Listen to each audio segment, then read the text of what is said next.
अस्सलाम वालेकुम friends, welcome to my YouTube channel Isaq Bilgi for G K. हम आज की क्लास में वडियर डायनेस्टी के सबसे इम्पोर्टेंट किंग नलवड़ी कृष्णराज वडियर के बारे में पढ़ेंगे। जिनके ऊपर जो क्वेश्चन आया था उसी क्वेश्चन के ऊपर डिस्कशन करते करते हम वडियर्स के ऊपर 4 वीडियो बना लिए। आज का जो ये चौथा वीडियो है, अगर आपको बाकी के 3 वीडियो देखना है तो उसका लिंक मैं डिस्क्रिप्शन में दिए रहता हूँ। चलिए, वीडियो स्टार्ट करने से पहले अगर आप हमारे चैनल पे नए हैं तो सब्सक्राइब करें और बेल आइकॉन क्लिक करें ताकि हमारी वीडियो की सूचना आप तक पहुंच सके। नालवड़ी कृष्णराज वडियर, पिछले वीडियो में हम जहां से छोड़े थे वहां पे देखेंगे। चामराजेंद्र 10 दहम के बारे में पढ़े थे और उनके अंदर आने वाले 2 दीवान्स के बारे में, सी रंगाचार्लो और के शेषाद्रैयर। मैं कल से ये एहसास दिला रहा हूँ आपको, किंग्स का रूल अलग है और दीवान्स उनके अंडर में आते हैं। एक एक किंग के दरबार में 2-2 दीवान्स आते हैं। आपको किंग पूछे तो आप आसान से लिख सकते हैं, अगर दीवान पूछे तो कंफ्यूजन होता है। इसीलिए मैं बार बार तुमको एहसास दिला रहा हूँ। ठीक है, चलो पहले नालवड़ी कृष्णराज वडियर के बारे में थोड़ा बेसिक इंफॉर्मेशन देखेंगे। तो Nalvadi Krishnaraja Wadiyar was the famous king of the Wadiyar dynasty and he also awarded by and he also entitled by the grand commander of Indian Empire by the British के लोग इसको grand commander of Indian empire के नाम से पुकारते थे। उतना बेहतरीन सुल्तान इसको कहते थे। इनके फादर का नेम है जय चामराजेंद्र वडियर 10, जो 1881 से लेके 1894 तक उन्होंने रूल करते, 1894 तक भी इन्होंने रूल करते। तो उसके बाद में जब इनके फादर की डेथ होती, कृष्णराज वडियर 4 या तो चारम की जो एज रहती, नालवड़ी कृष्णराज वडियर की एज क्या है, वो 12 साल की रहते सिर्फ। तो इसीलिए उनको एजुकेशन लेने के लिए इंग्लैंड भेजा जाता है और इनको एजुकेशन लेने के लिए बहुत सारे कॉलेजेस को भेजा जाते हैं। तो इसलिए नाम कृष्णराज वडियर 4 का ही है और रूल उसके नाम पे ही किया जाता है। लेकिन उसकी भाग दौड़ या तो रॉयल रिप्रेजेंटेटिव कौन बनती, उनकी जो माँ है वाणी विलास सन्निधान केंपनंजम्मणि, नाम याद रख लो, वाणी विलास सन्निधान केंपनंजम्मणि। उन्होंने क्या सोचते हैं, जो कृष्णराज वडियर चारम है या तो नलवड़ी कृष्णराज वडियर जो है, ये छोटे हैं, ये एजुकेशन जाने के लिए गए हैं। तो इसलिए मैं खुद रूल करूंगी और मुझको सजेस्ट करने के लिए, असिस्ट करने के लिए दीवान्स रहेंगे। ठीक है, वो दीवान्स को इन्होंने अपॉइंट किया। याद रखो, ये भी हमको याद रखना जरूरी है, ये 1902 तक कृष्णराज वडियर चारम जो है, ये 1902 तक एजुकेशन हासिल करते हैं। 1894 से 1902 के अंदर इन्होंने डायरेक्ट रूल करना स्टार्ट करते हैं। ठीक है, तो दीवान्स का तो सिलसिला ऐसा ही जारी रहता है। ये पहला वडियर डायनेस्टी का किंग है जिसके अंदर 8 दीवान्स अपॉइंट किए जाते हैं। कितने? 8 दीवान्स। बहुत लकीएस्ट किंग है, इनके अंडर इतने दीवान्स मिलते हैं। कौन कौन से दीवान मिलते हैं देखेंगे। तो जब 1902 के अंदर, 1902 के अंदर जब इनका कोरोनेशन होते रहते, इनका जब ताजपोशी होते रहते, उसकी लीडरशिप कौन लिए रहते बोलेगे तो हमारे जब के वाइसराय लॉर्ड कर्जन लिए रहते। लॉर्ड कर्जन क्या करती, कोरोनेशन कराती। वो भी कहां पे? वो भी जगन मोहन पैलेस के अंदर, जो मैसूर का आपका पैलेस है, उससे पहले वाला जो उसी प्लेस में पैलेस था वो जगन मोहन पैलेस था। तो उसे वो 1910 के अंदर है, वो लकड़ी का बना हुआ था, उसे आग लगने की वजह से वो जल जाते। उसके जगह पे जो प्रेजेंट पैलेस है उसको बनाया गया है, उसका नाम है अंबा विलास पैलेस 1910 के अंदर। याद रखो, हमें क्वेश्चन कहाँ से स्टार्ट करे थे? हमें क्वेश्चन स्टार्ट करे थे नालवड़ी कृष्णराज वडियर के अचीवमेंट्स से। तो उनका एक अचीवमेंट मैसूर पैलेस बनाना भी था, उनका एक अचीवमेंट KRS डैम बनाना भी था, जो आगे बात करेंगे हम। उनका एक अचीवमेंट वुमेन्स को पहली बार वोटिंग देने का सिस्टम भी था। कौन सा दीवान था उस टाइम में करने का, ये भी याद दिलाता हूं आज। देखो कितने दीवान हैं यहाँ पे इनके अंडर में आने वाले। पहले के शेषाद्रैयर थे, 1883 से लेके 1901 तक इन्होंने, मतलब कृष्णराज वडियर 4 पावर में, रियल पावर में आए तक इनकी माँ की मदद कौन करती? के शेषाद्रैयर करते हैं। उसके बाद में PN में VP माधव राव, उसके बाद में T Anand Rao, next sir M Visvesvaraya. इनके जमाने में आने वाले सबसे बेहतरीन इंसान sir M Visvesvaraya. Sir M Visvesvaraya के बाद में Kantaraj Urs, Albion Banerjee, next last में सर मिर्जा इस्माइल। याद रखो, sir Mirza Ismail also a friend and classmate of the Nalvadi Krishnaraja Wadiyar. Nalvadi Krishnaraja Wadiyar के क्लासमेट भी थे और उनके साथ साथ पढ़े भी थे, फ्रेंड भी थे। तो ये वाला सिस्टम है यहाँ पे। अब नालवड़ी कृष्णराज वडियर के अचीवमेंट्स देखते चलेंगे और उनके साथ साथ कौन से दीवान थे वो अचीवमेंट करते जब, वो भी देखेंगे। महारानी कॉलेज बनाई जाती बेंगलुरु के अंदर। मैसूर के अंदर महारानी कॉलेज बनाने वाले दीवान श्रीरंगाचार्यलु और चामराजा जो 10 थे उन्होंने मैसूर के अंदर महारानी कॉलेज बना दे। लेकिन बेंगलुरु के अंदर महारानी कॉलेज को बनाने का जो श्रेय है वो नालवड़ी कृष्णराज वडियर को जाते। अगर तुम्हें वहां पे अगर दीवान को देखेंगे तो के शेषाद्री अय्यर चले आओ। मारी कणवे रिजर्वियर, मारी कणवे रिजर्वियर जो है, जो डैम बनाएगा मारी कणवे, उसे वाणी विलास अपनी माँ के नाम से ही बनाती है, वाणी विलास। यहाँ है देखो नाम, वाणी विलास सन्निधान केम्पनंजममण्णी। तो वाणी विलास डैम भी हमें उसे बोलते हैं। तो मारी कणवे रिजर्वायर बनाई जाती है वेदावती रिवर के ऊपर, ठीक है। वो हमारे कर्नाटक का पहला डैम है, वो हमारे कर्नाटक का पहला रिजर्वियर है, वो भी हमको पता चले। वो भी के शेषाद्री अय्यर के जमाने में ही बनते। उसके बाद में शिवन समुद्रा HEP, शिवन समुद्रा हाइड्रो इलेक्ट्रिसिटी पावर, ये भी क्या है केम्पनंजममण्णी और के शेषाद्री अय्यर मिला के ही बना दे। नालवड़ी कृष्णराज वडियर अभी एजुकेशन लेने गए थे, पावर को नहीं आ रहा था, तो ये वाला कॉन्सेप्ट याद रखो। नेक्स्ट, KGF को इलेक्ट्रिसिटी प्रोवाइड करने का जो श्रेय है वो भी के शेषाद्री अय्यर को चले जाते। और उसी टाइम में तो हमारे जो नालवड़ी कृष्णराज वडियर है डायरेक्ट पावर को आते। उसके बाद में बेंगलुरु को पहली बार जो इलेक्ट्रिसिटी पावर दिया जाता है 1905 के अंदर। इस टाइम के अंदर दूसरे आते हैं, कौन आते हैं यहाँ पे है देखो, PN माधवराव करने वाले रत्न, PN माधवराव बेंगलुरु को इलेक्ट्रिसिटी प्रोवाइड करते हैं। उसके बाद में इसी PN माधवराव के लीडरशिप में JN टाटा, जमशेद एन जो टाटा है, उनकी मदद से बेंगलुरु के अंदर IISC को एस्टेब्लिश किया जाता है। IISC बोले तो क्या, Indian institution of science, Indian institution of science को 1905 के अंदर बनाया जाता है। डेट का चक्कर है बाबू भैया, इसको समझने की कोशिश करो। अगर दीवान की डेट याद रहेंगी उस टाइम में कौन दीवान रहते समझ में आते। क्योंकि नालवड़ी कृष्णराज वडियर देखो 1894 से 1940 तक इन्हों रूल करते हैं। 1940 तक भी इतने बड़े रूल के अंदर बहुत सारे कौन आ जाते हैं, दीवान आ जाते हैं। हम दीवान की डेट याद रखेंगे तो राजा की तो एक ही डेट याद रखने की जरूरत है, ठीक है। दीवान का भी चक्कर हमको बहुत जरूरी है। अब देखो, free primary education, नालवड़ी Krishnaraja Wadiyar जब आती पावर में, उन्होंने पहले क्या करते हैं, प्राइमरी एजुकेशन को फ्री कर दो, जाओ बेटा पढ़ लो, प्राइमरी एजुकेशन को फ्री, उनकी सभी फीस माफ कर दे। उसके बाद में कावेरी के अंदर, कावेरी रिवर जो है उसके पास बेलगोला के अंदर एक ब्रिज को बनाया जाता है, ठीक है, वो भी ठीक है। यहाँ पे है देखो, ये वाला कॉन्सेप्ट याद रखो। इस टाइम में दीवान भी कौन थे और नालवड़ी कृष्णराज वडियर तो किंग है। 1907 के अंदर मैसूरू लेजिस्लेटिव असेंबली, मैसूरू विधानसभा असेंबली जो है, मैसूरू विधानसभा, उसको पहली बार इन्होंने एस्टैब्लिश करते। और उस टाइम में दीवान कौन थे, वो दीवान का नाम था VP माधवराव। इसी VP माधवराव के जमाने में वुमेन्स को पहली बार वोटिंग का पावर दिया जाते। चलो हम फर्स्ट क्वेश्चन को चलेंगे। मैं पहले वीडियो में बताया था क्वेश्चन में क्या दिया था ऑप्शन के अंदर, KRS डैम किसने बांधा था, उसके बाद में जो नया पैलेस है वो किसने बांधा था, नेक्स्ट उसके बाद में वुमेन्स को पहली बार वोटिंग किसने दिया था, ये भी पूछा था ना। तो ये नालवड़ी कृष्णराज वडियर के जमाने में जो थे वुमेन्स को पहली बार वोटिंग का पावर दिया जाता, वो भी कौन सी असेंबली बनाते हुए, मैसूर लेजिस्लेटिव असेंबली बनाते हुए 1907 के अंदर। उस टाइम के जो दीवान थे वो, उनका नाम क्या था, PV माधवराव, याद रख लो PV माधवराव।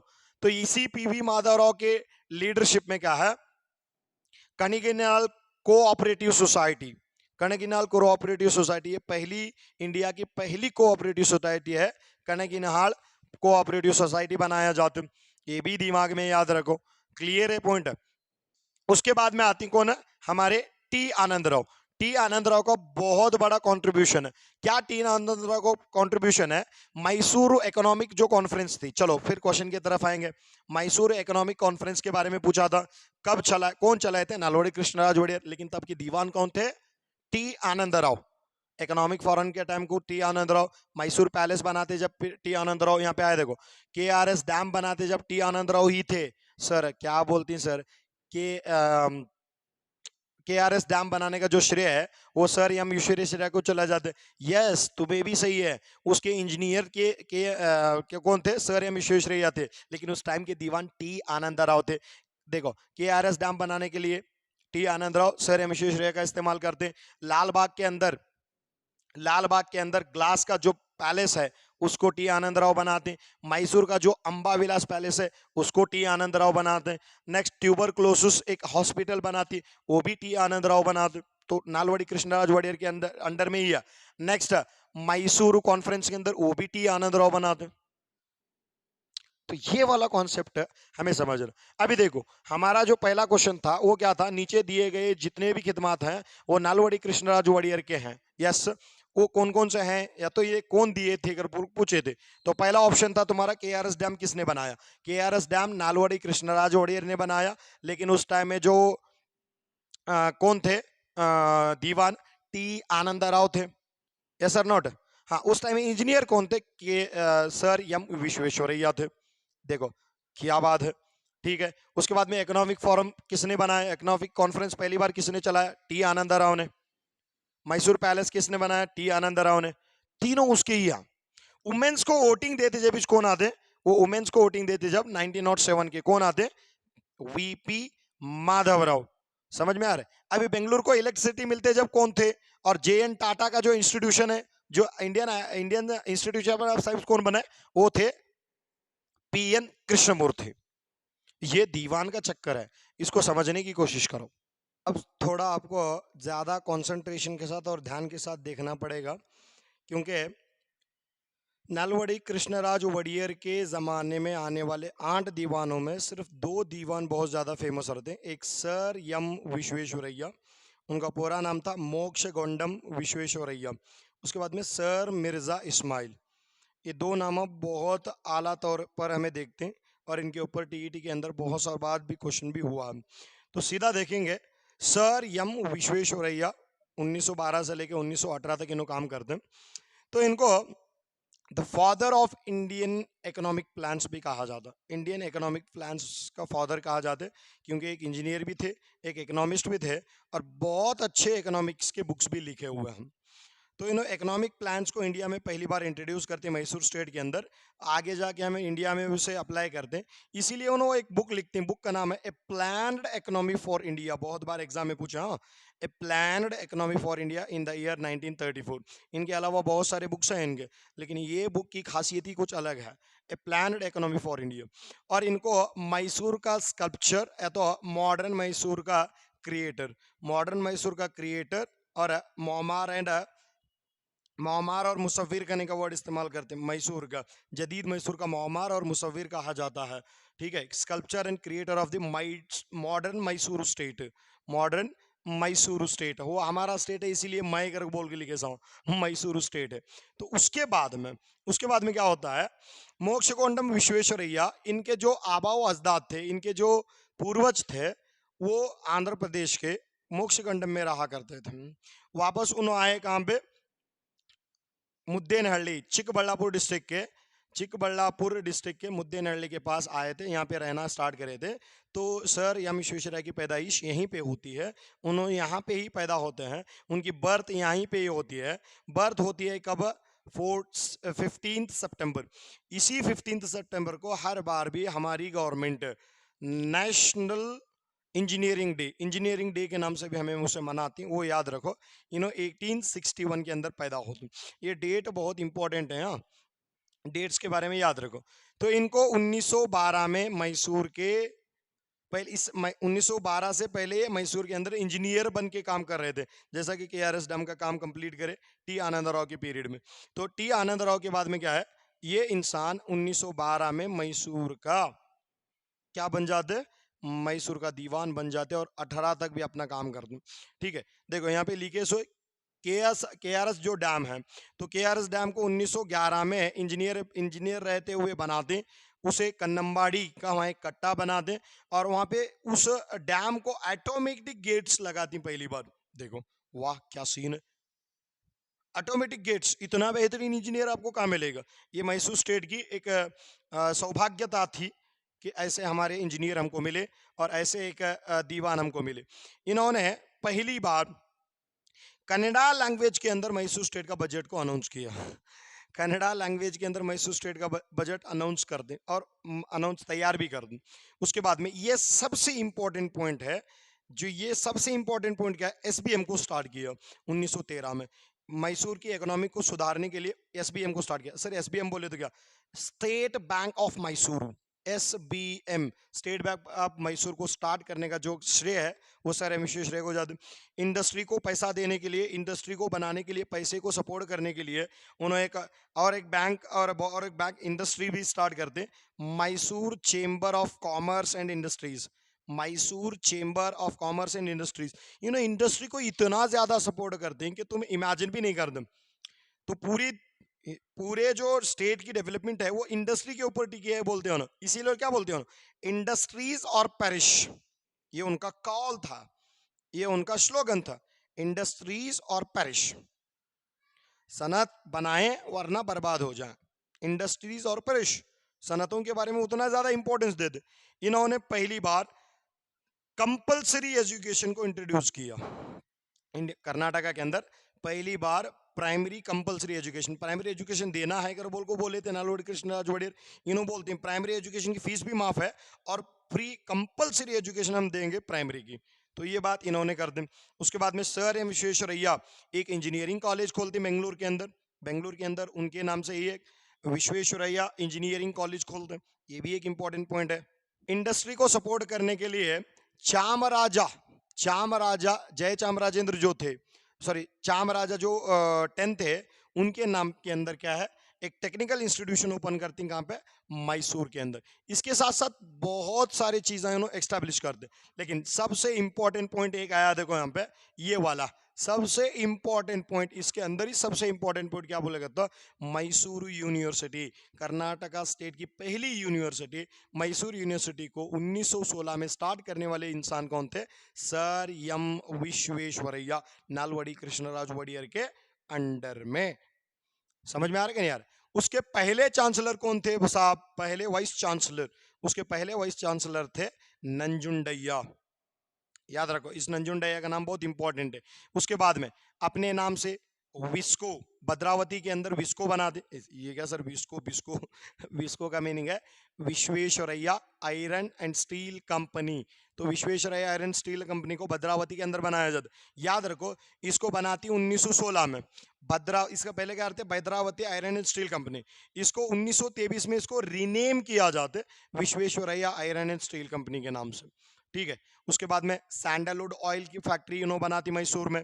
उसके बाद में central industrial workshop, Mysore sandal soap factory, metal factory, Mysore chamber of commerce and industry, leather processing factory, ये पूरे भी बेंगलुरु के अंदर है। Mysore sandal oil factory Mysore में है, Mysore sandal oil factory Mysore में है, लेकिन मैसूर सैंडल सोप की फैक्ट्री बेंगलुरु में है, ये थोड़ा दिमाग में लगा लो। उसके बाद में सिल्क रिसर्च सेंटर, तो हमारे पास ज्यादा सिल्क मिलता है क्या नहीं, तो इन्हों क्या करती हैं, सिल्क रिसर्च सेंटर ओपन करती हैं कहाँ पे, चन्नपट्टन के अंदर। चन्नपट्टन के अंदर सिल्क बोले तो क्या, रेशम का रिसर्च सेंटर स्टार्ट करते हैं चन्नपट्टना के अंदर, क्लियर है। उसके बाद में लास्ट में क्या होते हैं, जस्टिस मिलर की कमेटी। जस्टिस मिलर की कमेटी क्या बोलते हैं, एससी एसटीज को हर इलाके में रिजर्वेशन दो, जो लोअर कास्ट के लोग हैं उनको हर इलाके में रिजर्वेशन दो। तो ये मेरे हाथ से नहीं होता बोल को रिजाइन देख छोड़ते हो, कौन है, सर एम विश्वेश्वरैया, क्योंकि सर एम विश्वेश्वरैया एक ब्राह्मण फैमिली से बिलोंग करते थे। वो इसके सीधा अपोजिट करते थे कि वो बड़े पोस्ट में ये लोग नहीं रहना, ठीक है। ये उनका एक नेगेटिव पॉइंट समझो, क्या समझते देखो। तो जस्टिस मिलर कमेटी के वजह से उन्होंने अपने पोस्ट को रिजाइन देती, याद रखो। इससे पहले थोड़ा आ जाओ, उससे पहले एक पॉइंट में से ए भी सबसे इंपॉर्टेंट पॉइंट है, सबसे ज्यादा 1915 के अंदर कन्नड़ा के लिटरेचर को आगे बढ़ाने के लिए कर्नाटक साहित्य परिषद को चलाया जाता है। कर्नाटक साहित्य परिषद बोल के एक इंस्टीट्यूशन ओपन कर दें, आज भी वो कर्नाटक साहित्य परिषद स्टार्ट है और कन्नड़ा के लिए काम कर रही है। तो वो उनका ही क्रेडिट है। उसके बाद में जब जस्टिस मिलर कमेटी को अप्लाई करो बोल को जब रिवोट होते हैं, उन्होंने बोलते हैं मैं नहीं अप्लाई करता, इसीलिए क्या करते हैं उन्होंने राय बहादुर या तो राव बहादुर को इनको टाइटल रहते हैं उसको रिटर्न कर दे, इनको टाइटल था। ठीक है, उसके बाद में सर करने का टाइटल ब्रिटिश देते, कैसर ए हिंद करने का टाइटल ब्रिटिश देते। लास्ट में 1954 के अंदर 1954 के अंदर इनको भारत रत्न के अवार्ड से नवाजा जाते हैं। He was the first Kannadiga who received the Bharat Ratna. Bharat Ratna को हासिल करने वाला पहला कर्नाटक का इंसान अगर कोई है तो वो सर एम विश्वेश्वरैया है।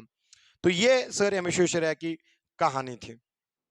तो 101 साल की उम्र के अंदर उनकी डेथ होती, 1962 के अंदर उनकी डेथ होती अप्रैल 14 के तब में।